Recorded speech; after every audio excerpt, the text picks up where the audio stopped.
ରେଖାପୁର ଗ୍ରାମରେ ଗୋବିନ୍ଦ ନାମରେ ଏକ ଚତୁର ଲୋକ ଥିଲା। ଗୋବିନ୍ଦ ବାବୁ ଜଣେ ଧନୀ ଶ୍ରେଣୀ ଲୋକ, କିନ୍ତୁ ସେ ଭାରି ଲୋଭୀ। ସେ ଆହୁରି ଅଧିକ ଜମି ହାସଲ କରି ଅଧିକ ଧନୀ ହେବାକୁ ଚାହୁଁଥିଲେ।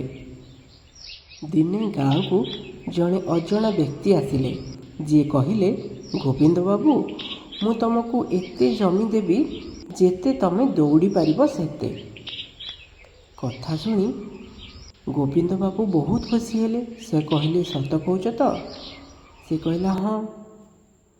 ସେଠୁ ଲୋକଟା କହିଲା, କିନ୍ତୁ ଆପଣ ଭୋର 6ଟାରୁ ଆରମ୍ଭ କରିବେ। ସନ୍ଧ୍ୟା 6ଟାରେ ଯେତିକି ବାଟ ଦୌଡ଼ିଥିବେ ସେତିକି ବାଟରୁ ପୁଣି ଥରେ ଫେରି ଆସିବେ। ଯଦି ତୁମେ ଠିକ୍ ସମୟରେ ଫେରିବ ନାହିଁ, ତେବେ ତୁମକୁ ସବୁ ସମ୍ପତ୍ତି ହରାଇବାକୁ ପଡ଼ିବ।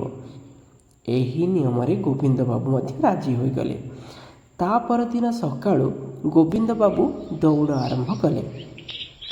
ଦୌଡ଼ୁ ଦୌଡ଼ୁ ବହୁତ ବାଟ ଚାଲିଗଲେ।